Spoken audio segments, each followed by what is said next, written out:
41대 0. 이번 서울시장과 부산시장 보궐선거에서 나타난 민심입니다.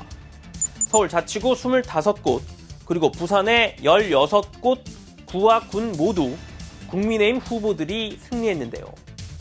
3년 전 지방선거 당시 민주당 박원순, 오거돈 후보가 서울과 부산의 모든 곳에서 앞섰던 것과 비교하면 180도 뒤바뀐 결과가 나온 겁니다.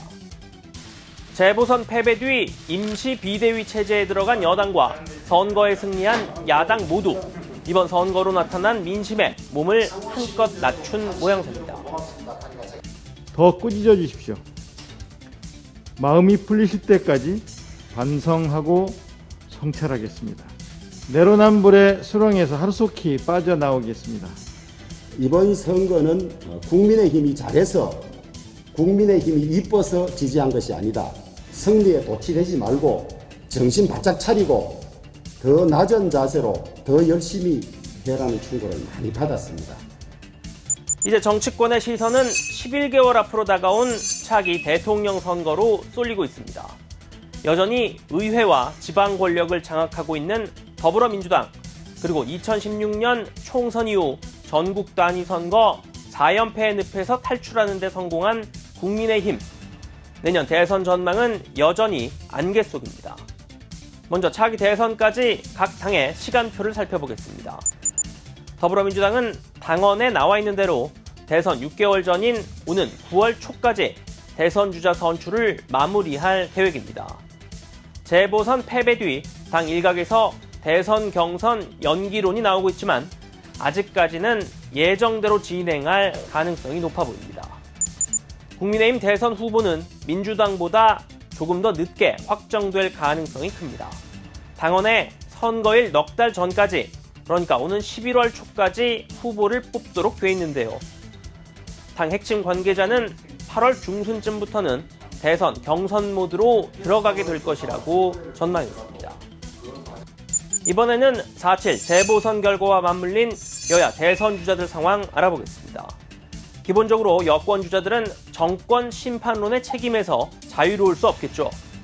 반면 야권 잠룡들은 1년 전 총선 때와는 확 달라진 민심을 확인한 만큼 자신감을 갖고 발걸음을 재촉할 것으로 보입니다. 하지만 동시에 민심이 언제든지 준엄한 심판을 할 수 있다는 점도 확인된 터라 낙관할 수만은 없습니다. 이번 재보궐선거 결과로 가장 큰 타격을 받은 대권 주자로는 이낙연 민주당 전 대표가 꼽힙니다. 당 대표 시절 당원을 바꿔 후보를 공천했고 상임 선거대책위원장을 맡아 선거를 총지휘했지만 서울과 부산에서 모두 패배했습니다. 현재 경기지사로서 선거 전 전면에 나설 수 없었던 이재명 지사는 상대적으로 책임론에서 자유롭습니다. 여권 주류인 친문 세력과 거리는 있지만 광역단체장으로서 특유의 실행력을 평가받고 있는 이 지사가 당분간 여권 내 지지율 선두 자리를 유지할 것이란 관측이 많습니다. 앞으로 친문계와의 관계를 어떤 식으로 설정해 나가느냐가 여당 대선 경선의 중요한 변수가 될 것으로 보입니다. 친문계에서 미는 제3후보 등장 시나리오도 있습니다. 그러나 이번 재보선 패배로 어느 정도 힘을 받을지는 지켜봐야 할 대목입니다. 우선 거론되는 제3후보로는 정세균 국무총리가 꼽힙니다. 당정의 요직을 거쳐 국회의장까지 지낸 정 총리는 이달 중순께 사의를 표명하고 대선 출마를 공식화할 것이라는 관측이 나오고 있습니다. 그 밖에 임종석 전 대통령 비서실장과 추미애 전 법무부 장관, 이인영 통일부 장관, 이광재, 박용진 의원 등이 거론됩니다. 야권 잠룡 중 국민의힘 공동선대위원장을 맡은 안철수 국민의당 대표와 유승민 전 국민의힘 의원은 이번 승리에 적지 않은 역할을 했다는 평가가 나옵니다. 원희룡 제주지사와 국민의힘 복당을 추진 중인 홍준표 의원도 재보선 승리를 계기로 대권 주자로서의 존재감 부각에 주력할 것으로 보입니다.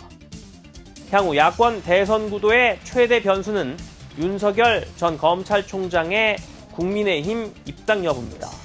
일단 상황을 관망하며 제3지대에서 세력을 키울 것이란 분석이 나오고 있지만 재보선 승리로 야권 재편에 주도권을 쥔 국민의힘이 강력한 러브콜을 보내면서 당내 경선 시작 전인 7월쯤 입당할 것이란 관측도 대두하고 있습니다. 내년 대선 전망에서 관심이 가는 또 하나의 지점은 이른바 킹메이커의 역할입니다. 여권에선 이해찬 전 더불어민주당 대표, 그리고 야권에선 이번 재보선을 승리로 이끈 김종인 전 국민의힘 비상대책위원장의 이름이 거론되는데요. 지난해 총선 압승을 이끌었던 이해찬 전 대표는 재보선 선거운동 기간 막판 라디오와 유튜브 방송 등에 출연해 지지층 결집을 시도했습니다. 대선이 뭐 어려워지는 건 아니고요. 훨씬 더 순탄하게 갈 수 있는 걸 약간 장애물이 생긴다고 보면 되겠죠. 더군다나 저쪽 당의 후보, 자체 후보는 없지 않습니까? 맞으면 비포장도로 간다고 보면 되는 거예요. 국민의힘 의원들의 기립박수 속 명예퇴진한 김종인 전 위원장은 정권 교체를 위한 당부를 마지막까지 잊지 않았습니다. 이번 지방선거의 결과를 국민의 승리로 겸허히 받아들이지 않고 자신들이 승리한 것이라 착각하면서 개혁의 고삐를 늦춘다면 당은 다시 사분오열하고 정권 교체와 민생 회복을 이룩할 천재일우의 기회는 소멸될 것입니다. 김 전 위원장은 특히 윤석열 전 총장에 대해 한번 만나보고 도울지 여부를 판단하겠다고 말해 대선 역할론에 무게를 실었습니다. 여야는 재보선이 끝난 뒤 한 목소리로 민심의 무서움을 확인했다고 말하고 있습니다. 정말 무서움을 느꼈는지 아니면 이번에도 말뿐일지 국민들의 평가는 11개월 뒤 대통령 선거 결과로 확인할 수 있을 것 같습니다. 지금까지 여의도 풍향기였습니다.